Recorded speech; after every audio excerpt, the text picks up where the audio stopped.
Nahihirapan ho ba kayo? Sorry ha. Pero kasi nung umalis kayo, mas nahirapan ako.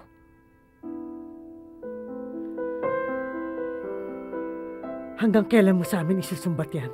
Hindi ko alam. Pero ito lang ang alam ko. Nung umalis kayo,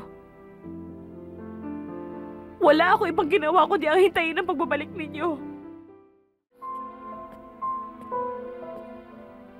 Rika, bakit? Bakit hindi kayo sumagot sa mga bakit ninyo, Nay? Tutal kayo nagsimula. Simula nang dumating kami, wala ka ng ibang pinakita kundi puro angas. Sa bawat pagkakataon na pwede mong ipakita na hindi ka natutuwa sa pagbalik namin, ginagawa mo. Mahigit 20 taon kayong nawala, Nay. Ano bang gusto niyong gawin ko? Tumabling ako sa tuwa? Hindi ko alam kung meron kaming dapat asahan at kung anong dapat namin asahan. Pero sana naman, anak, bigyan mo kami ng konting lugar sa buhay mo. Pamilya mo pa rin kami. Sana wag mo kaming pahirapan. Nahihirapan ho ba kayo? Sorry ha. Pero kasi nung umalis kayo, mas nahirapan ako.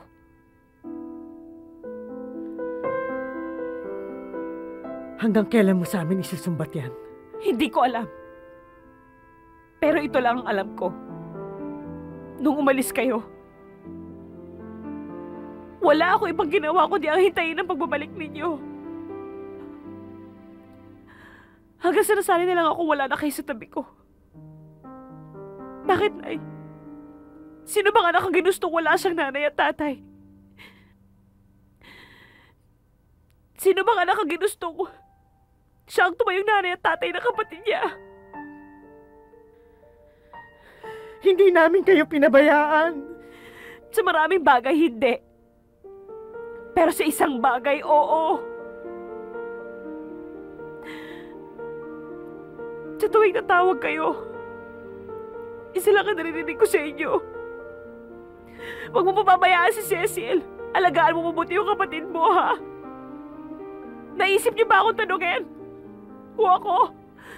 Nangangailangan ng pag-aalaga? O kung meron bang nag-aalaga sa akin? O tapos ngayon babalik kayo? Na parang wala na.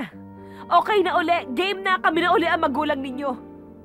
At nga pala, paalam ko lang, no? May bonus. May kapatid kang bago. Hindi mo dapat ganun lang kadali? Kasi nga, pamilya. Kung ano man ang ginawa mo kay Cecil, di ba para sa pamilya yun, anak? At buong buhay kong ipagpapasalamat yun. Ngayon, kung ano man ang naging pagkukulang namin ng tatay mo, humihingi ako ng tawad. Pero kung yan ang dahilan kung bakit galit ka sa mundo at sa pamilya, nakakalungkot naman.